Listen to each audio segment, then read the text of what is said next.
In the unforgiving heart of the Montana Territory, a woman's hope carried across 1,000 miles dies on a dusty porch step.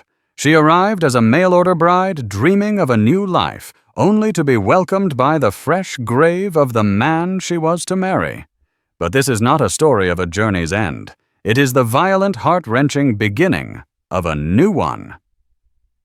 For the cowboy left behind more than just a ranch. He left 2 fiercely protective children who now look at this stranger, this woman who was almost their mother, and refuse to let her go. What follows is a battle for a home that was never hers, a fight against secrets buried deeper than any grave, and a struggle to find love in the shadow of death.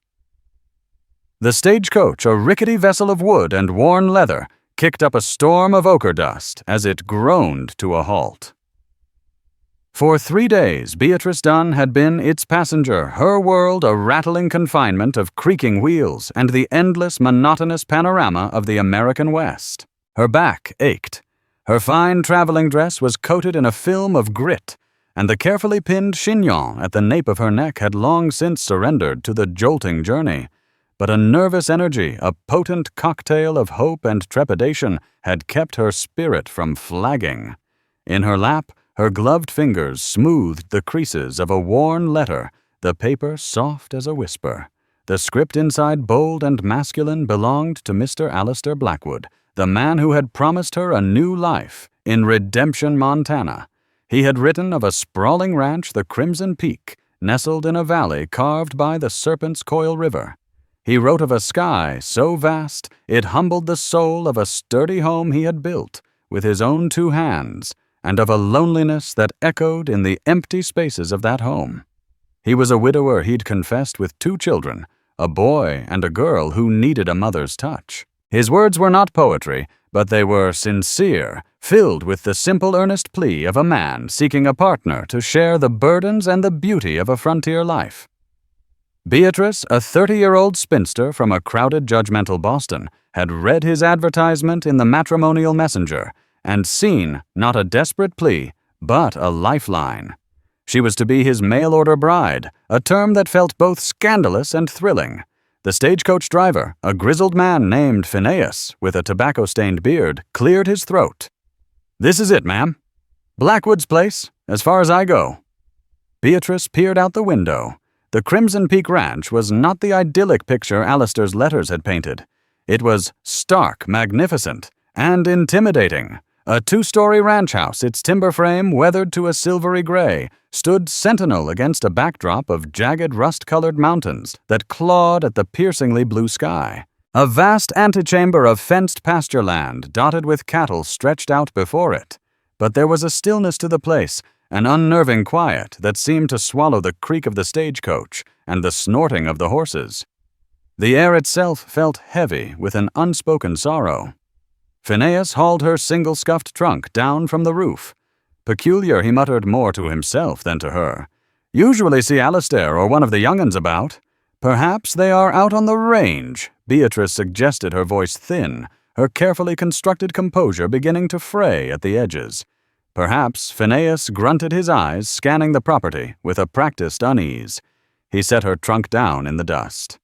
"Well, good luck to you, ma'am." He tipped his hat, climbed back onto his seat, and with a crack of the whip, the stagecoach rumbled away, leaving Beatrice in a cloud of dust and a profound silence. She stood alone for a long moment, the sole figure in a vast, indifferent landscape. The silence was broken only by the mournful cry of a distant hawk. Taking a deep breath, she picked her way towards the house, her boots sinking slightly into the parched earth. The porch steps groaned under her weight. She raised a gloved hand to knock on the heavy wooden door, but it swung open before her knuckles could make contact. A girl, no older than 12, stood in the doorway. She was a gangly creature, all sharp angles and coltish limbs, with a mane of unruly auburn hair that mirrored the fiery peaks behind her. Her face, smudged with dirt and tear tracks, was a mask of grim maturity. She held a long-barreled shotgun, its weight clearly a strain on her young arms, but she held it with a defiant resolve. You're her?" The girl said, her voice a low, accusatory rasp. It was not a question. Behind her, a boy emerged from the shadows of the house. He was perhaps 16, with the same untamed auburn hair as his sister, and a man's frame still waiting for the muscle to fill it out.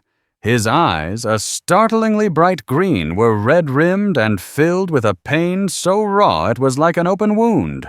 He was the very image of the photograph Alistair had sent, only broken.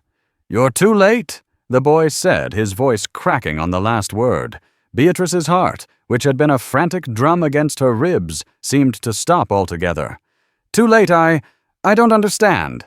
I am Beatrice Dunn. I've come to meet Mr. Blackwood." The girl's grip on the shotgun tightened. "Our pa is dead."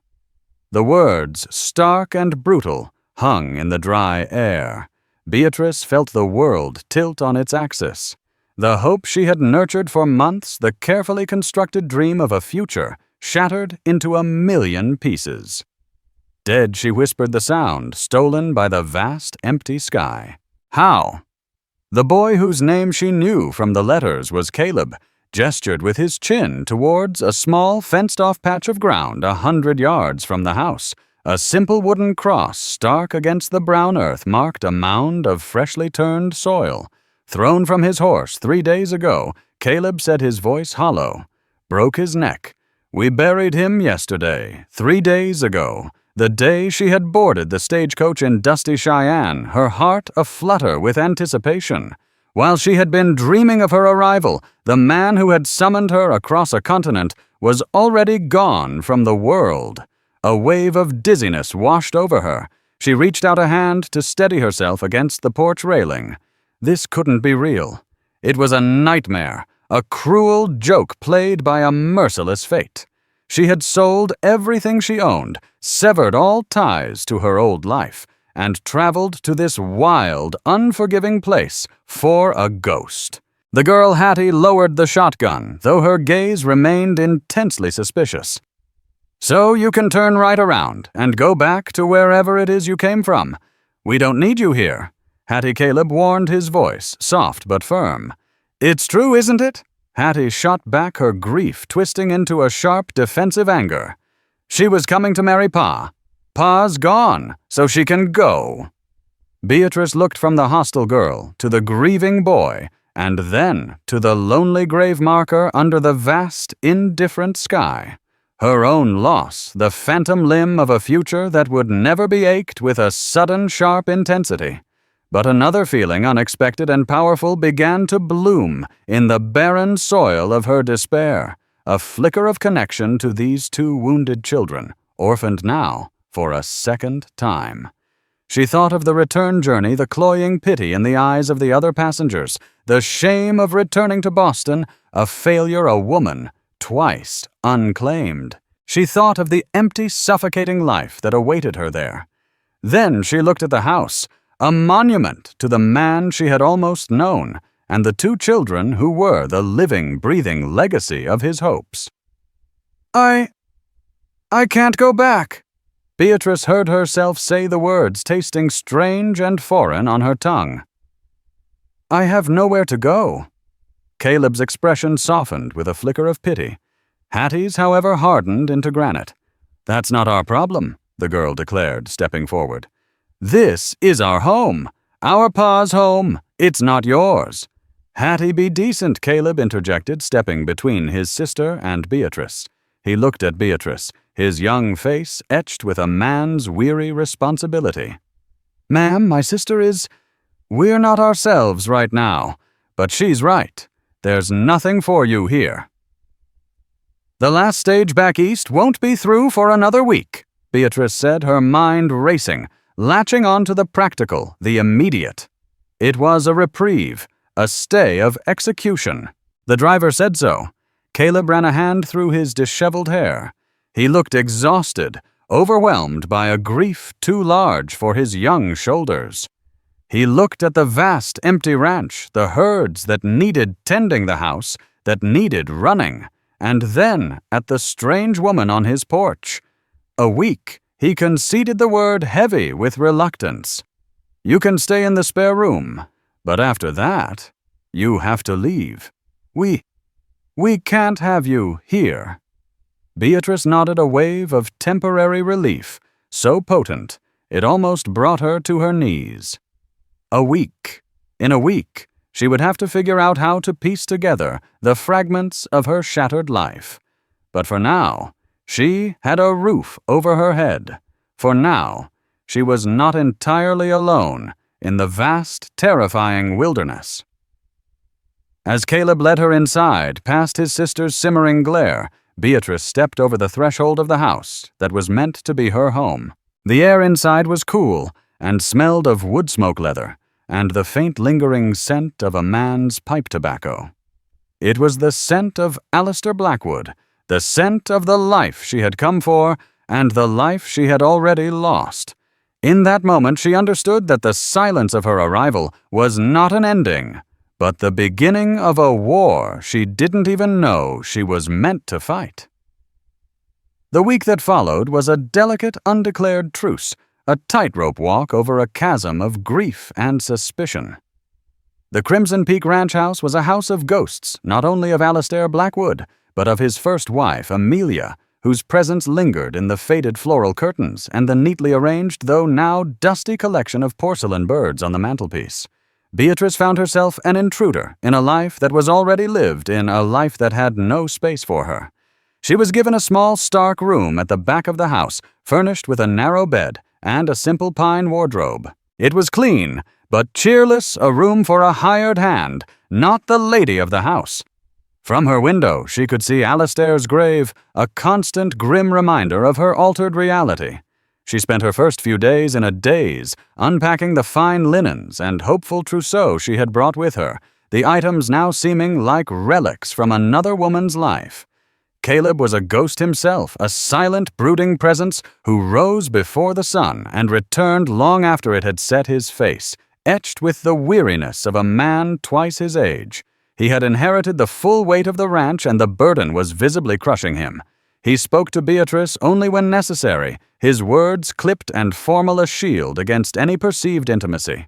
He called her ma'am, a title that erected a wall between them as surely as if it were made of stone.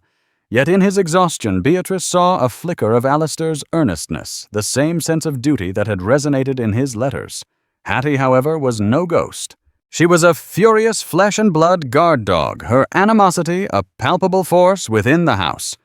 She shadowed Beatrice's every move, her green eyes narrowed in constant silent judgment. If Beatrice attempted to tidy the parlor, Hattie would pointedly undo her work, declaring that Ma liked it that way. If Beatrice offered to cook, Hattie would materialize in the kitchen, banging pots and pans, a territorial display that left no room for another woman's hands. The girl's grief was a weapon, and she wielded it with a child's unfiltered cruelty. Pa never would have let a stranger touch his things. She'd hiss if Beatrice so much as straightened a photograph. Or, "You're not our mother. You'll never be our mother." Each word was a poisoned dart, and Beatrice, already wounded, had little defense against them. On the 5th day, Beatrice, desperate to escape the suffocating confines of the house and Hattie's relentless hostility, decided to act. She rose early, dressed in her plainest, most practical dress, and went to the kitchen. Hattie was already there, hunched over the table, attempting to mend a tear in Caleb's work shirt, her small face a mask of concentration. Beatrice ignored the girl's immediate hostile glare. She moved to the stove, stoked the embers from the previous night, and began to prepare breakfast. She worked with a quiet efficiency, her movements sure and practiced. She made coffee, fried bacon until it sizzled and curled, and mixed a batch of buttermilk biscuits from a recipe her own mother had taught her. The familiar rituals of the kitchen were a comfort, a small patch of solid ground in a world that had turned to quicksand. The aroma of coffee and baking bread filled the house, a warm, comforting scent that stood in stark contrast to the cold grief that had permeated the air for days. Caleb came in from the barn, his shoulders slumped with fatigue. He stopped in the doorway, his eyes widening slightly at the sight of the laden table. He looked from the food to Beatrice and then to Hattie, who sat frozen, the needle and thread forgotten in her hand, her expression a mixture of outrage and confusion. "Sit and eat, Caleb." Beatrice said, her voice gentle but firm. "You can't run a ranch on an empty stomach." For a moment, a battle seemed to wage in Caleb's eyes. Then his exhaustion won. He slumped into a chair at the table and gratefully accepted the plate Beatrice filled for him. He ate with the ravenous hunger of a boy who hadn't had a proper meal in days. Hattie watched her jaw tight. "I could have made breakfast," she muttered the words directed at her brother. "You were asleep," Caleb replied around a mouthful of biscuit, his voice devoid of accusation. Beatrice placed a plate in front of Hattie. The girl stared at it as if it were poison. "I'm not hungry," she snapped. "Fine," Beatrice said, turning back to the stove. "There will be more for your brother then." She did not press. She did not cajole. She simply stated a fact and went about her business. She had learned in her week of silent observation that Hattie fed on reaction. To argue with the girl was to give her power. Silence, she was beginning to realize, was a language the Blackwoods understood. Later that afternoon, Beatrice saw Hattie slip out of the house and head towards the river.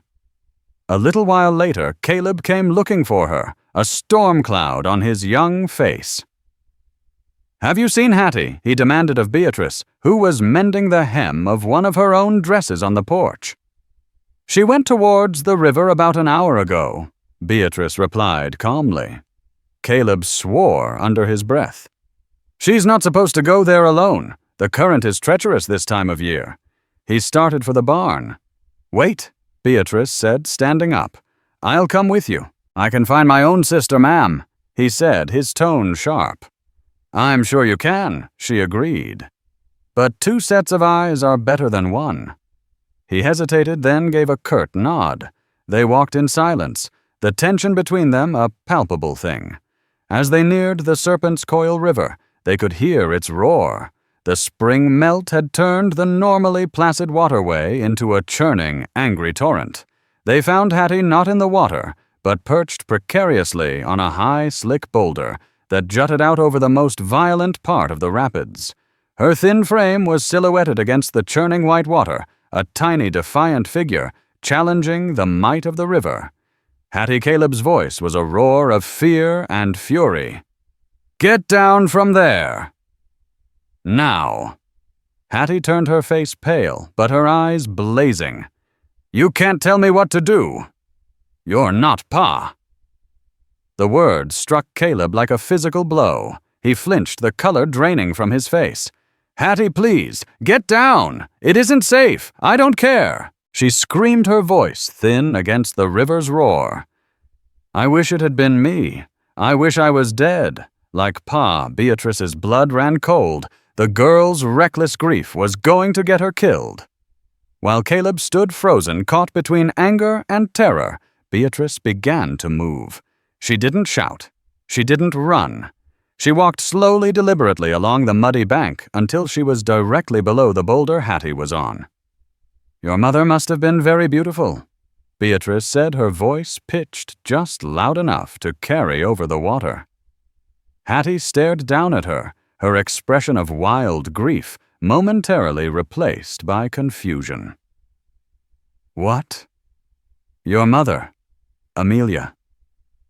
Beatrice continued, her eyes fixed on the girl. "Caleb has your father's eyes, but that beautiful auburn hair, that fire. That must come from her. Alistair, your father sent me a photograph of you both. He was so proud. This was a lie. Alistair had never sent a photograph of Amelia. But Beatrice was gambling, playing on a child's memory and a daughter's love for her mother. Hattie's face crumpled. The defiant anger gave way to a wave of heart-wrenching sorrow. "She was—" Hattie whispered, her voice choked with a sob. "She was the most beautiful woman in the whole territory."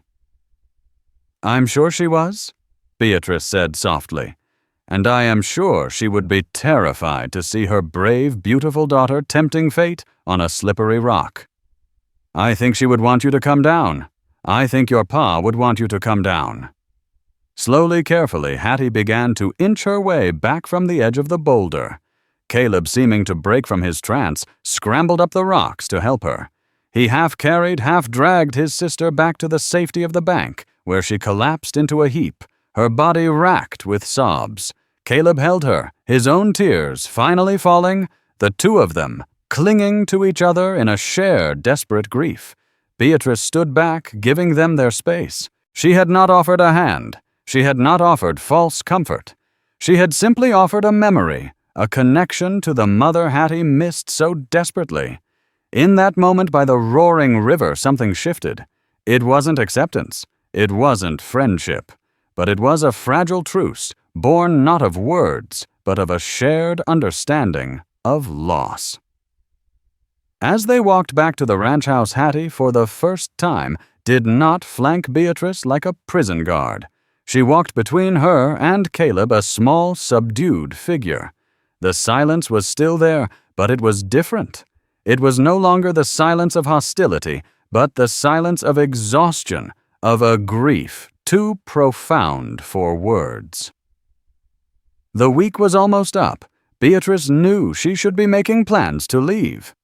But as she looked at the two orphans walking beside her, she felt a strange, unwelcome seed of responsibility begin to take root in her heart. She had come to Montana to be a wife, but she was beginning to suspect that fate had a very different and far more complicated role in mind for her.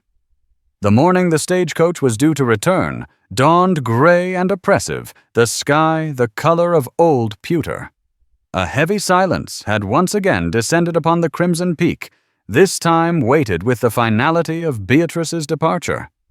She had packed her trunk the night before, folding the clothes she had barely worn, her movements slow and leaden. The house which had once felt so alien now held a strange, painful familiarity. She knew the creak of the third step on the staircase, the way the morning sun slanted through the kitchen window, the mournful whistle of the wind through the eaves. It was a home she had no claim to, yet the thought of leaving it felt like another kind of bereavement. Caleb and Hattie were conspicuously absent at breakfast. Beatrice ate alone, the silence of the large kitchen amplifying her own solitude. She had done it! She had survived the week. She was to leave as she had arrived, a stranger. She told herself it was for the best. What future could she possibly have here, a spinster wedged between two grieving children and the ghost of their father? As she was carrying her trunk to the porch, a lone rider appeared on the horizon, kicking up a plume of dust. It wasn't the stagecoach. This man rode with a purpose, his form erect and confident in the saddle. As he drew closer, she saw the glint of a tin star on his vest. He dismounted in front of the porch, a tall, imposing man in his late 40s named Bartholomew Bart Finnegan. He had a square, weathered face, a thick mustache that concealed his mouth and eyes the color of a winter sky, cold and assessing. He was the sheriff of redemption, and his presence radiated an authority that was both comforting and unsettling. "Ma'am," he said, his voice a low, gravelly rumble as he swept his hat from his head. "Sheriff Finnegan, I was sorry to hear about Alistair. He was a good man." "Thank you," Sheriff Beatrice replied, her hand hovering nervously near the porch post. "It was a terrible accident." Finnegan's gaze lingered on her for a moment before shifting to the trunk at her feet. "I heard you were the lady from the East, the mail-order bride." His tone was neutral, but his eyes were sharp, missing nothing. "Figured you'd be heading out on the stage today." "That is my intention," Beatrice confirmed. "Intention's a funny thing out here, ma'am," the sheriff said, letting his gaze drift over the ranch, the vast expanse of land, the sturdy house. "Often gets tangled up with necessity." He paused, then pinned her with his direct stare. "Which is why I'm here. I need to speak with Caleb. There are matters to discuss. Official matters." Before Beatrice could reply, Caleb emerged from the barn, his face grim. He had clearly seen the sheriff's approach. Hattie was a shadow at his heels, her face pale. Sheriff Caleb said, his voice tight with a teenager's defensive pride. He nodded curtly, a boy playing the part of a man. Caleb Hattie Finnegan acknowledged with a nod of his own. His expression softened fractionally when he looked at the children, but the hardness returned when his eyes met Caleb's. "Son, we need to talk about the ranch." "The ranch is fine," Caleb stated, his chin jutting out. "I'm managing." "Are you?" Finnegan's voice was gentle, but the question was sharp as a spur. "You've got 200 head of cattle that need to be driven to the railhead in Cheyenne in 3 weeks, or you'll miss the contract price. You've got a broken fence line up on the north pasture that a pack of wolves has been exploiting. Lost 3 calves last week, I hear. And you've got a loan at the bank in redemption, a loan your father took out to buy that new bull. A loan that's coming due." Each word was a hammer blow, chipping away at Caleb's fragile composure. The boy's face paled, his fists clenching at his sides. He knew all of this, of course, but hearing it laid bare by the sheriff in front of the strange woman on his porch was a profound humiliation. "I'll handle it," Caleb insisted, his voice cracking. How Finnegan pressed his tone relentless. "You can't leave the ranch to drive the herd, not with Hattie here alone. You can't afford to hire a full crew of drovers, not with the bank breathing down your neck." Alistair.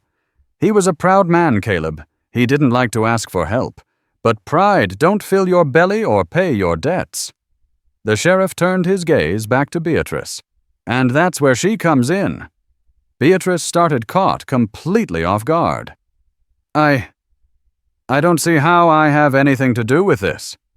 "You're a woman grown, ain't you?" Finnegan countered. "You can cook, you can keep a house, you can watch over the girl. You stay, Caleb can hire a couple of hands, just enough to help him with the drive. He can get his cattle to market, pay the bank, and hold on to his father's legacy. You leave." He let the word hang in the air, the implication clear. You leave, and this boy is going to lose everything his father worked his whole life to build. It was a trap, and Beatrice saw the jaws of it closing around her. Finnegan wasn't just a sheriff. He was a pragmatist, a man tasked with maintaining the delicate balance of a frontier community. He saw a problem, 2 orphans in danger of losing their ranch, and he saw a solution, the spare woman standing on the porch. Her hopes, her desires, her shattered plans were irrelevant in the face of such brutal practicality. "That's not her responsibility," Caleb said, his voice low and fierce. He was defending her, and the irony was not lost on Beatrice. "She came here to marry my pa. She didn't come here to be our keeper. Your pa is gone."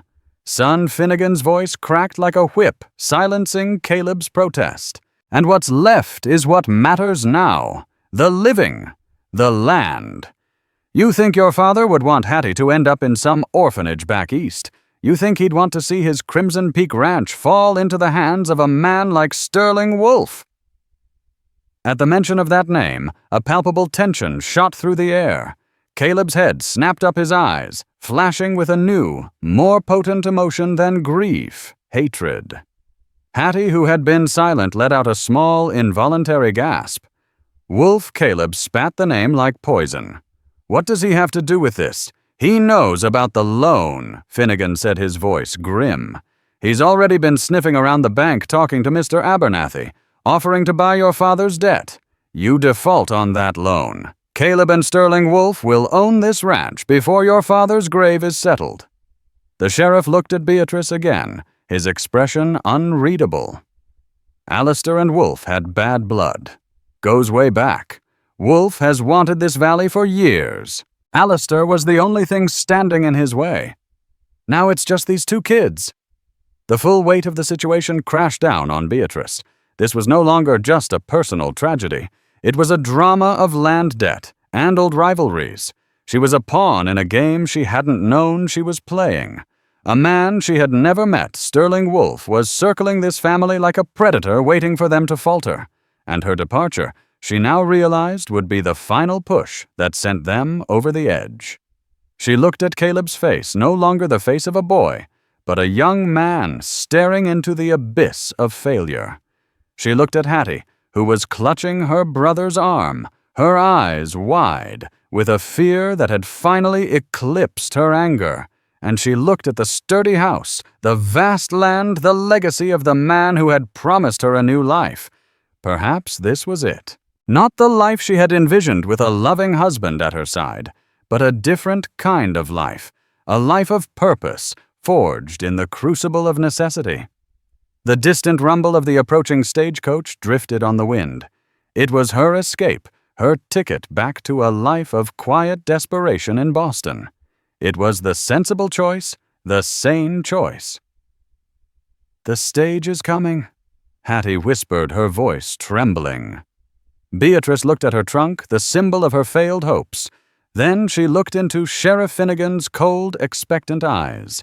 He had laid the choice at her feet, a burden as heavy as any trunk. Sheriff Beatrice said, her voice clear and steady in the oppressive quiet. "Could you ask the driver to leave my trunk?" It seems my plans have changed." A flicker of something relief, perhaps even respect, danced in Finnegan's eyes.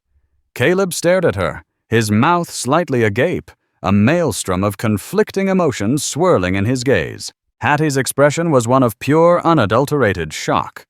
Beatrice Dunn, the mail-order bride from Boston, had made her choice. She was not leaving. She was staying to fight for a home that wasn't hers, for a family that didn't want her against an enemy she had yet to meet. The fragile truce was over. The war for the Crimson Peak Ranch had just begun. Beatrice's decision to stay hung in the air of the Crimson Peak Ranch like the calm in the eye of a storm. It was a choice made not of affection, but of a grim shared necessity, a bargain struck with fate in the shadow of Sheriff Finnegan's warning. The stagecoach had come and gone, a departing ghost of the life she had forsaken, leaving her trunk on the porch as a testament to her commitment. Her new role was unspoken but clear. She was the guardian of the hearth, the anchor that would allow Caleb to venture out and save their world. The transition was awkward, a clumsy dance of three people bound together by a crisis they hadn't chosen. Hattie's hostility cooled, replaced by a wary, watchful silence. The girl seemed to view Beatrice not as a replacement for her mother, but as a temporary and perhaps untrustworthy ally in a desperate war.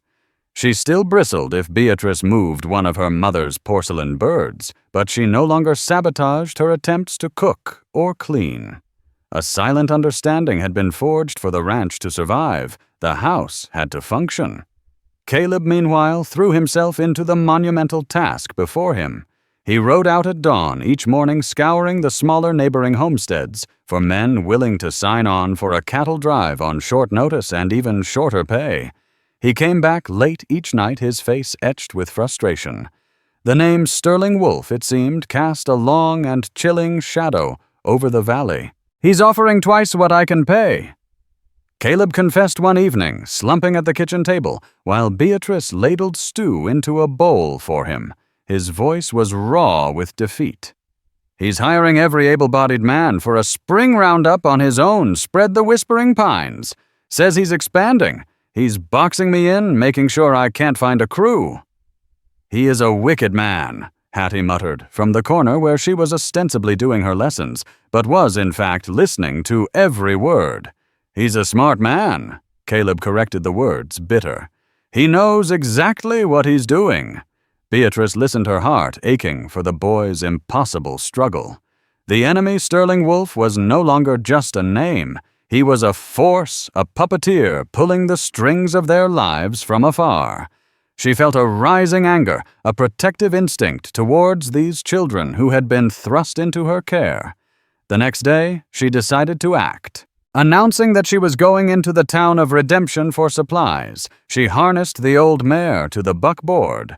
Caleb protested, saying it wasn't safe, but Beatrice was firm. "You have your work. Caleb and I have mine. Hattie and I cannot live on biscuits and bacon forever." Her true purpose, however, was not to buy flour and beans. It was to take the measure of the town that lived in the shadow of Sterling Wolf and to visit the bank. Redemption was a single dusty street, lined with wooden storefronts, a microcosm of the vast, harsh land around it. It was a town that felt tired, held in the grip of something unspoken. As Beatrice tied the mare to the hitching post outside the general store, she could feel the eyes of the townsfolk on her. News she knew traveled faster than a stagecoach in a place like this. She was the woman from the East, the bride who had arrived to a funeral, the stranger who had stayed.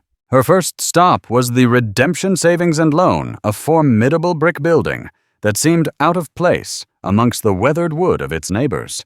The man behind the counter, Mr. Abernathy, was a small, nervous man with spectacles perched on the end of his nose.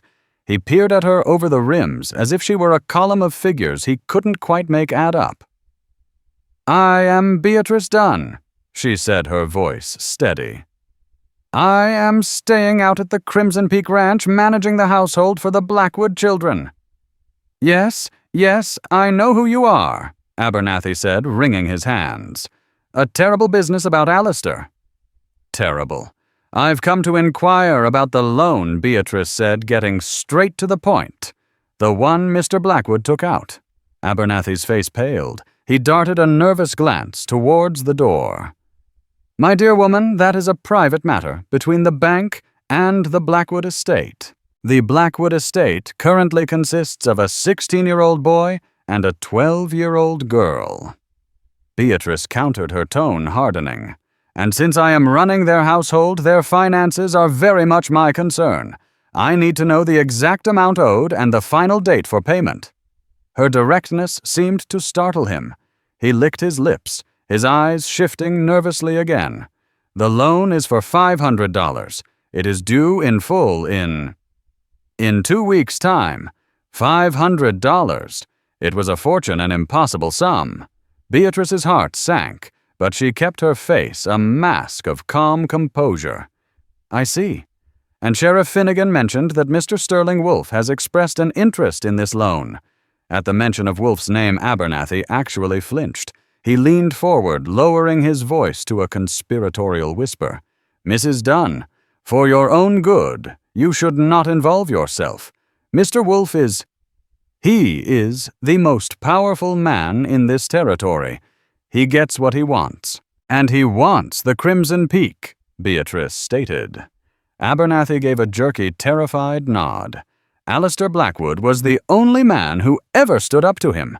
They had a dispute years ago over water rights to the Serpent's Coil. Alistair won. Mr. Wolfe has never forgiven him for it. He sees this tragedy, as an opportunity. Beatrice thanked the banker, her mind racing. Leaving the bank, she felt a chill that had nothing to do with the morning air. Sterling Wolfe was not just a rival. He was a man driven by a vengeful obsession. As she was loading her supplies into the buckboard, a shadow fell over her. She looked up to see a man who could only be Sterling Wolfe. He was handsome in a severe, predatory way, with silver-streaked dark hair, a neatly trimmed beard, and eyes as black and hard as obsidian. He was dressed in an expensive black suit, a stark contrast to the dusty work clothes of the other men in town. He carried an air of wealth and absolute chilling self-assurance. "You must be the bereaved," he said, his voice a smooth, cultured baritone that dripped with condescension. It was not a question. "And you must be," Mr. Wolfe, Beatrice replied, her voice cold. A slow, reptilian smile spread across his face. "I am. A pleasure to finally make your acquaintance.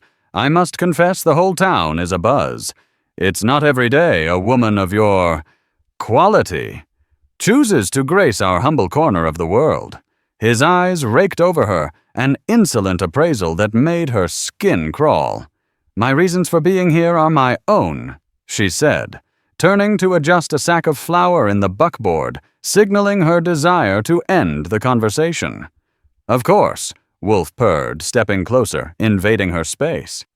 "But I find myself concerned. A lone woman, 2 orphaned children, a ranch facing difficulties. It is a heavy burden, a burden I might be willing to alleviate." Beatrice turned to face him, her eyes flashing. The Blackwoods do not require your brand of alleviation, Mr. Wolf. His smile widened, a predator enjoying the fight in its prey. Don't they? I have a deep and abiding respect for what Alistair built. I would hate to see it crumble into dust. I've made a generous offer to the bank to take on the Blackwood debt. I would, of course, allow the children to remain on the property as my wards. The possessive way he said the word wards sent a shiver of dread down Beatrice's spine. He wasn't just after the land. He wanted to possess the children, too, to complete his victory over the memory of Alistair Blackwood. That won't be necessary, Beatrice said, her voice like ice. Caleb will be driving the herd to Cheyenne. The loan will be paid. Wolf let out a soft chuckle. With what crew, my dear woman, I am paying top dollar. There isn't a spare hand to be had for 100 miles. The boy's pride is admirable, but it is misplaced. He will fail. And when he does, my offer will still stand, for the land, and perhaps for its new mistress. He let his gaze linger on her face, a silent, insulting proposition. Think on it.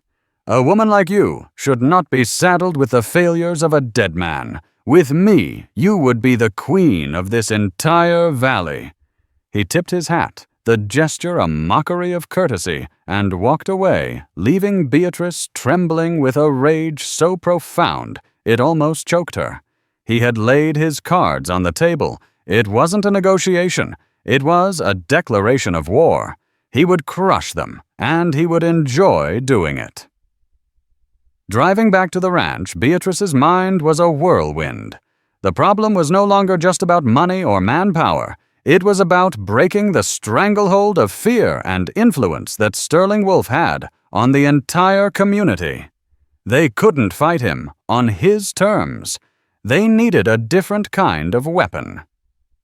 That evening, as Caleb once again recounted his fruitless search for drovers, Beatrice made a decision.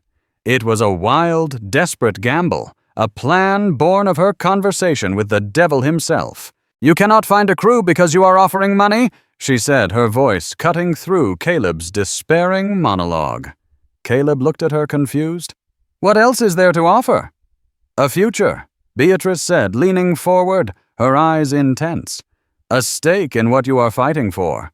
There are men in this valley, homesteaders who have been squeezed by Wolf, men who owe him money, men. He is slowly strangling off their own small plots of land. You've been looking for hired hands. You should be looking for partners. Partners, Caleb scoffed. I have nothing to offer a partner. You have land, Beatrice countered, and you have cattle. Offer them a share, not just of the profits from this one drive, but a real share, a percentage of the herd. Offer them a chance to break free from Wolf's grasp. Don't offer them a wage, Caleb. Offer them a chance at their own legacy, a chance for redemption. It was a radical idea, a devil's bargain of its own. To save the ranch, they would have to give a piece of it away. It went against every instinct of a landowner, every fiber of Caleb's inherited pride. He stared at her, his face a mask of conflict. It was a fool's gambit. But as he looked at the determined set of Beatrice's jaw, he realized it was the only gambit they had left. Who, he asked, the single word a surrender and a plea? Who would ever agree to such a thing? We'll start with the ones Wolf has hurt the most, Beatrice said, her mind already compiling a list from the gossip she'd overheard in town. We'll start with the desperate, the ones who have nothing left to lose, and we will offer them everything to gain. She had faced the wolf and had not backed down. Now she would gather her own pack of strays and outcasts. The fight for Crimson Peak was about to get bloody. The plan was audacious, born of Beatrice's chilling confrontation with Sterling Wolf. It was a strategy of desperation, an appeal not to greed, but to a shared sense of grievance. Armed with this radical proposal, Caleb and Beatrice set out not to hire hands, but to forge an alliance. Their first stop was the hard-scrabble homestead of Amos Donovan, a man whose back was bowed by labor and debt to Wolf. When Caleb offered a wage, Amos refused, already bound by a work promise to Wolf. "He owns your word," Mr. Donovan Beatrice interjected gently. just as he owns the note on your mule. We want to make it our business." Caleb found his voice echoing her conviction. "We're not offering a wage, we're offering a stake, a full share of the profits for every man who rides with us, and 5 head of cattle from the Crimson Peak herd, free and clear. A chance to be your own man." Amos stared, the unheard-of proposition sinking in. A wage was temporary, a stake was a future. He looked at his failing field and his exhausted wife. "He'll ruin us, his wife," whispered from their sod house porch. "He's going to take it anyway," Martha Amos said with terrible clarity. He looked at Caleb, the years between them, dissolving in the face of a common enemy. "You're Alistair Blackwood's boy, all right. Count me in." One by one, they gathered their ragged army. There was Hezekiah Jones, a former buffalo hunter, being strangled by Wolf's control of the water rights, and the fiery O'Connell brothers Patrick and Sean trapped in indebted servitude. These were the men Wolf had tried to break, and in doing so, had forged them into the only weapon that could be used against him. The small crew assembled at Crimson Peak, a skeleton force bound not by money, but by a burning desire for retribution. The day before the drive, Sheriff Finnegan arrived, his gaze taking in the small, determined group. "I heard a rumor you were building an army," he said, his tone unreadable. "We're just trying to save our ranch," Sheriff Caleb said, standing tall. "Wolf is furious," Finnegan stated, his voice low. "He came to my office ranting. Wanted me to arrest the lot of you for breach of contract." A cold fear gripped Beatrice's heart. A wry, humorless smile touched the sheriff's lips. "I told him verbal agreements aren't worth the spit they're made on. I told him these men were free to work for whomever they pleased." He paused, his gaze meeting Beatrice's. "He won't take this lying down. Watch your back on the trail. He'll try to stampede the herd." As he mounted his horse, he looked back at Beatrice. "Alistair once told me he was scared to bring another woman into this life, scared it would break her. He underestimated the kind of woman who answers a mail-order ad. With a tip of his hat, he rode away, having chosen his side." That evening, a new dynamic settled over the ranch. Caleb approached Beatrice on the porch. "We couldn't have done this without you," he said, his voice quiet and stripped of its earlier defensiveness. "Thank you." Hattie joined them, handing Caleb a clumsily wrapped package of biscuits for the trail. She looked at Beatrice, her expression serious. "You'll watch the house, I will," Beatrice promised. Hattie didn't pull away when Beatrice placed a hand on her shoulder. At dawn, the small, determined group set out, driving the herd south. Beatrice and Hattie stood on the porch, watching until the dust settled. The house behind them felt like a fortress they had to hold. The battle for its financial salvation had begun. But Beatrice knew the real fight was yet to come. With the men and the herd gone, an uneasy quiet settled over the Crimson Peak Ranch. It was a watchful, waiting silence. Beatrice and Hattie fell into a routine dictated by the endless chores, a fragile peace solidifying between them. The girl's sharp edges had been worn smooth by their shared purpose. She began to speak of her parents, painting a portrait of her father's booming laugh, and her mother Amelia's gentle, refined nature. She was from Philadelphia. Hattie confided one rainy afternoon, the two of them driven indoors. She played the piano. Pa had one brought all the way from St. Louis for her. She gestured to the sheet-covered instrument in the parlor. Restless, she suddenly suggested, "Let's clean out Ma's old trunk. It's in the attic." Beatrice, sensing the girl's need to connect with her mother, agreed. The attic was a dusty repository of forgotten things. In a corner sat a handsome leather trunk, Amelia's initials embossed in faded gold leaf. With a shared reverence, they opened it. It was a time capsule of a past life filled with lace dresses, poetry books, and worn dancing slippers. Beneath it all lay a small leather-bound journal. Her diary. Hattie breathed her eyes wide. With Beatrice's gentle encouragement, she opened it. The early entries, read aloud by Hattie, spoke of love for her new husband, Alistair, and her awe at the wild Montana landscape, but soon a thread of deep abiding loneliness wove its way through the elegant script. "Alistair is a good man," she wrote, "but he does not see the silence that deafens me. This land is his partner. I am an ornament he cherishes, but does not understand." As they read on, the entries grew more veiled.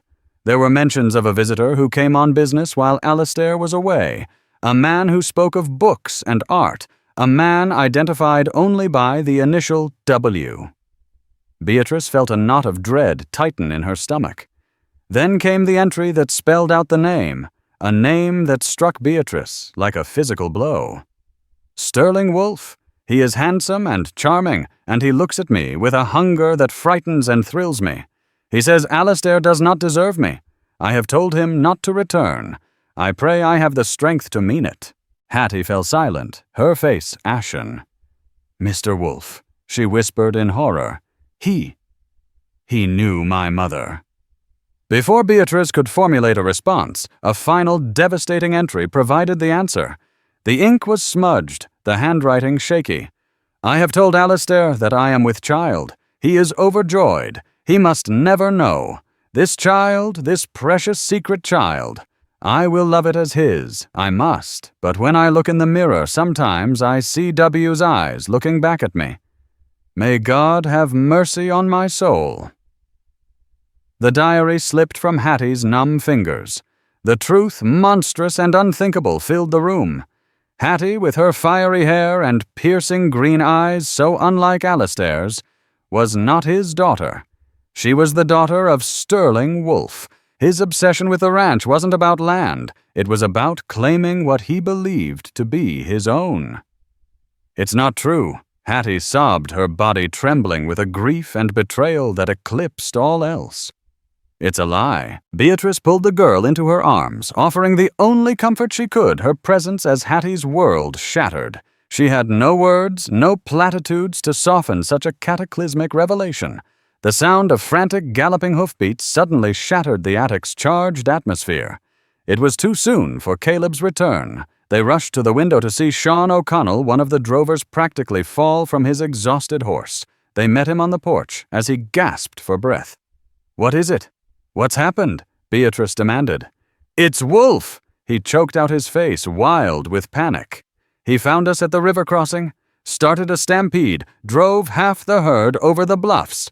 Caleb Hattie shrieked a new terror, eclipsing her personal horror. "Where is my brother alive?" Sean gasped, grabbing Beatrice's arm. "But they took him. Wolfe's men.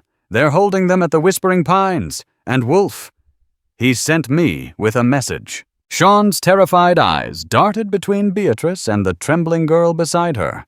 "He says the price for the boy's life is no longer money," Sean stammered. "He says he's coming to collect his daughter. This is where our story pauses on the knife's edge of a terrible choice. A woman who came seeking a home now finds herself the last line of defense for a family not her own. A girl who has just lost one father discovers her true parentage is a man who would see her brother dead. And a ruthless rancher driven by a secret obsession is about to descend upon them. What happens next is a tale of impossible courage, sacrifice, and the fight for what truly defines a family. If you were captivated by the saga of the Crimson Peak Ranch, don't let the story end here. Hit that like button to show your support, share this video with fellow lovers of epic drama, and most importantly, subscribe to our channel and ring that notification bell. You won't want to miss the stunning, heart-stopping conclusion to this Wild West tragedy. Comment below, what would you do in Beatrice's shoes?